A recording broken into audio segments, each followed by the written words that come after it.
They say he won a round without throwing a single punch. Not a jab, not a hook, nothing. Just movement, just air, just a ghost dancing in the ring while his opponent swung at shadows. Willie Pep, 241 professional fights, and most of you have never heard his name. That's the tragedy of boxing. We remember the killers, the knockout artists, the men who destroyed opponents with violence. But we forget the magicians, the ones who made the impossible look effortless. Here's what haunts me about Willie Pep. His training wasn't designed to build a fighter. It was designed to build something untouchable, something that couldn't be hurt, something that didn't belong in a human body. And the methods he used? They'd hospitalize modern fighters. I'm talking about training sessions that lasted 6 hours, road work that started before the sun existed, sparring rounds that never seemed to end. A lifestyle so brutal, so obsessive, so completely insane that it created a defensive genius the sport has never seen again. But here's the question that keeps me up at night. What kind of training breaks a man down so completely that he becomes a ghost? What does it take to move so fast that punches can't find you? To think so clearly under pressure that the ring becomes a chessboard and your opponent is just another puzzle to solve? Today, you're going to find out. And I promise you, by the end of this video, you'll never look at training the same way again. This is how Willie Pep really trained. Hartford, Connecticut, 1922. An Italian neighborhood where poverty wasn't just a condition, it was the air you breathed. Guglielmo Papaleo, that was his real name before the ring gave him a new one, Willie Pep. His father worked factory jobs that destroyed his body. His mother stretched every dollar until it screamed. And young Willie? He learned early that the world doesn't give you anything. You take it. Or you starve. The streets raised him. Not in some romantic Hollywood way. In the real way. The way that leaves scars you can't see. He fought because fighting was the only language that mattered in his neighborhood. Respect came through fists. Survival came through toughness. Boxing wasn't a dream for Willie Pep. It was an escape route with a very small door. And thousands of kids were trying to squeeze through at the same time. But Willie had something they didn't. An obsession that bordered on mental illness. A willingness to suffer that made other fighters uncomfortable. He didn't just want to be good. He wanted to be untouchable. Unhittable. A fighter so defensively perfect that getting in the ring with him felt like fighting a hallucination. That desire didn't come from confidence. It came from fear. Fear of going back to those streets. Fear of being ordinary. Fear of wasting the one chance he'd ever get. And fear, when it's processed correctly, becomes the most powerful fuel in the world. So he started running. 4:30 in the morning, complete darkness, the kind of cold that makes your lungs hurt. Willie Pep was already running. 8 miles minimum, 12 on heavy days, every single morning. No rest days, no excuses, no mercy. Winter, he ran through snow that hadn't been plowed yet. Summer, he ran through heat that made the asphalt soft under his feet. Rain, that was just water. It never stopped him. But here's what separates Willie Pep's road work from everyone else. He wasn't running for cardio. He was running to build a mind that couldn't be broken. Pain was the lesson. Suffering was the curriculum. Every step when his legs screamed at him to stop was a test. And every time he kept going, he proved to himself that his will was stronger than his body's weakness. Modern fighters run with music, with training partners, with GPS watches tracking their heart rate and pace. Willie Pep ran alone, in silence, with nothing but his thoughts and the sound of his breathing and the burning in his muscles.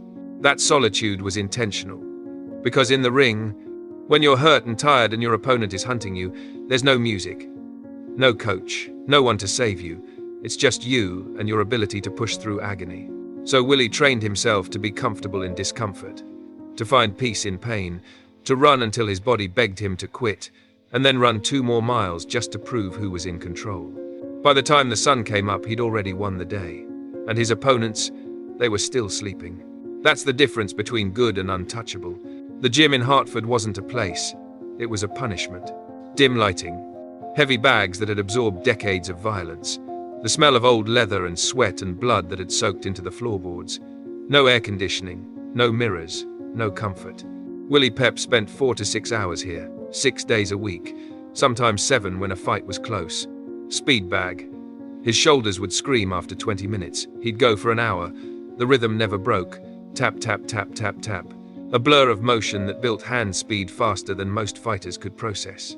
Heavy bag. His knuckles split open regularly. He'd wrap them tighter and keep going.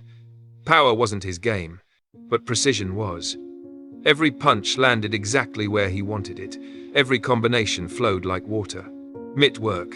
His trainers showed no mercy. They'd push him for 10 rounds, 15 rounds, until his arms felt like they were filled with concrete. And Willie never complained. Never asked to stop. He'd just keep throwing, keep moving, keep perfecting angles that existed in millimeters. But the real insanity was his sparring. 10 to 15 rounds, in one session. Not like technical work, war simulation. He'd bring in multiple sparring partners because one wasn't enough. He'd wear them out one by one, and when they were done, he'd ask for another round. And here's what made Willie Pep different. He'd practice getting hit. On purpose. He'd let sparring partners swing at him so he could work on his defense in real time, slipping punches by an inch, ducking under hooks, making them miss while barely moving. He turned the gym into his laboratory. His body was the experiment, pain was the data, and perfection was the only acceptable result. Most fighters train to win. Willie Pep trained to become impossible to defeat. There's a difference.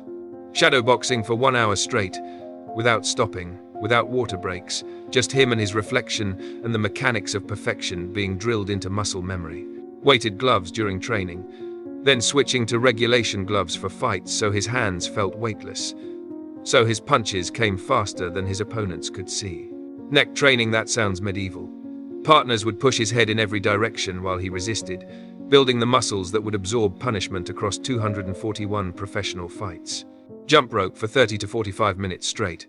Not for cardio, for footwork, for the ability to move like water, to pivot on invisible angles, to be exactly where he needed to be and nowhere his opponent expected. And his diet? There was no diet. No nutritionist, no meal plan, no carefully calculated macros. He ate whatever kept him at featherweight. Sometimes that meant skipping meals entirely. Sometimes it meant dehydrating himself in ways that would put modern fighters in the hospital. Making weight wasn't scientific for Willie Pep. It was brutal. It was suffering in private so he could perform in public. He'd train with a rubber suit under his clothes, sweating out water weight while running those 12-mile mornings. He'd sit in saunas until his vision blurred. He'd push his body to the edge of shutdown just to see the number he needed on the scale. This wasn't healthy. It wasn't safe. It wasn't sustainable. But it created a fighter who seemed to exist outside the normal rules of physics. A ghost in the ring. A shadow that punches past through without ever landing. That's what obsession looks like when it's focused entirely on one impossible goal. Willie Pep's greatest weapon wasn't his speed. It wasn't his footwork. It wasn't even his defensive genius. It was his mind. He studied opponents like he was preparing for an exam that determined whether he lived or died. Watching film when it was available. Observing fighters at weigh-ins. Looking for nervous habits, for patterns, for anything that revealed how they thought under pressure. He visualized fights thousands of times before the opening bell, seeing himself slip punches in his mind, feeling the rhythm of the ring, knowing exactly how his opponent would react before they knew themselves. Mental preparation wasn't a warm-up for Willie Pep. It was half the fight. But there was a cost, a darkness that came with that level of obsession. The loneliness of always being alone with your thoughts. The isolation required to maintain that focus. The paranoia that came from being hunted. Everyone wanted to be the man who beat Willie Pep. Everyone wanted to catch the ghost. That pressure never stopped. Even when he was undefeated for years, even when he was considered the best in the world, the weight of maintaining perfection crushed him slowly. Training like Willie Pep didn't just demand physical toughness, it demanded a willingness to live in constant discomfort, to make suffering your permanent address, to choose pain every single day because comfort was the enemy of excellence. His mind became a weapon.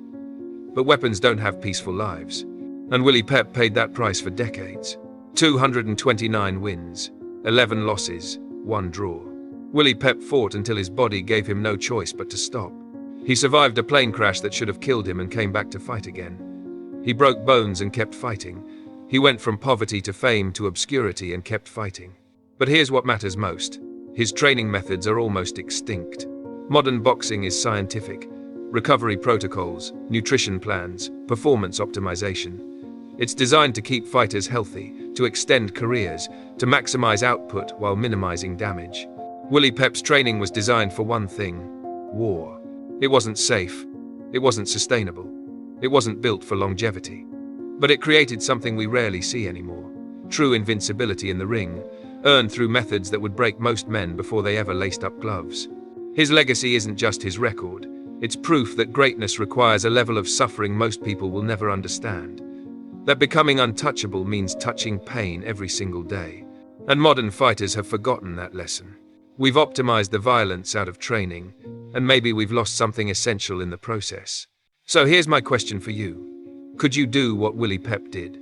Could you run 12 miles before the sun comes up? Could you spar 15 rounds until your body shuts down? Could you build yourself into something that can't be broken? Most people can't. Most people won't. And that's fine. But the ones who do? They don't become good fighters. They become legends. Willie Pep proved that greatness isn't given. It's not genetic. It's not luck. It's suffered for, every single day, until suffering becomes who you are. Now go train like you mean it. I don't interrupt my videos with flashy subscribe buttons, because they break the story and my audience deserves better. If you've made it this far, then you already know what this channel is about. Real stories, real grit, no nonsense. So, if you want more old-school boxing documentaries like this, do one thing before you go. Hit that subscribe button. I'll see you in the next fight.